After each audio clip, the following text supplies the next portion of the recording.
Cabinet Secretary, the desire of the Welsh Government to protect frontline services and those delivering those services within our communities is to be congratulated.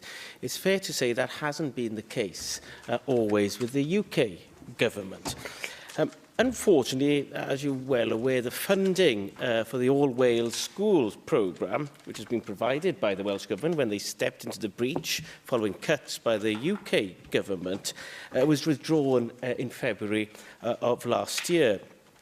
Now, it shows the importance of this programme that 3 out of 4 of the police forces has continued with the programme, finding money elsewhere within their budget. And the 4th police force has amalgamated with the neighbourhood policing. So they haven't got separate police school officers within schools, but they see it as part of the neighbourhood programme. So all police forces see the importance of the link between schools and them.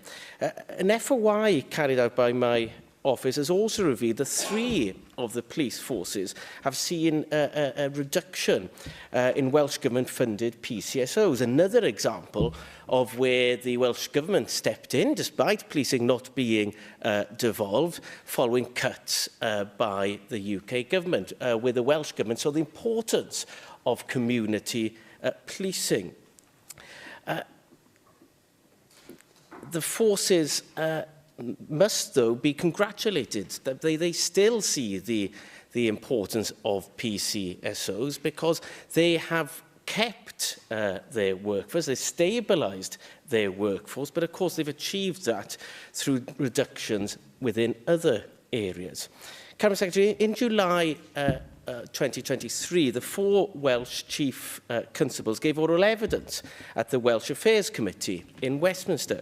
Dr Lewis, who's in a unique position of having previously been a chief officer at an English police force, described the complication, the additional complication when it came for funding of Welsh police forces, that they always had to ask where was the funding coming from, and then they had to follow this complicated thread. Now, he quite fairly said, well, the complication isn't insurmountable, but the complication is there nevertheless. The now retired former Chief Constable of Gwent, Pam Kelly, described it as having to knock on the doors twice, which was, of course, a huge disadvantage for police forces in Wales. In November 2023, the Welsh PCCs gave evidence to the same committee. All 4 of the commissioners commented that the funding formula of police forces in Wales need to be reviewed.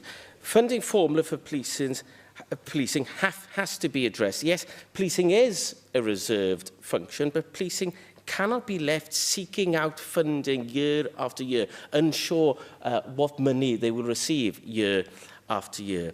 Police and crime commissions should not have to rely on the precept to fund their forces, and communities cannot keep funding forces on a postcode lottery of council tax rises. Diolch yn fawr.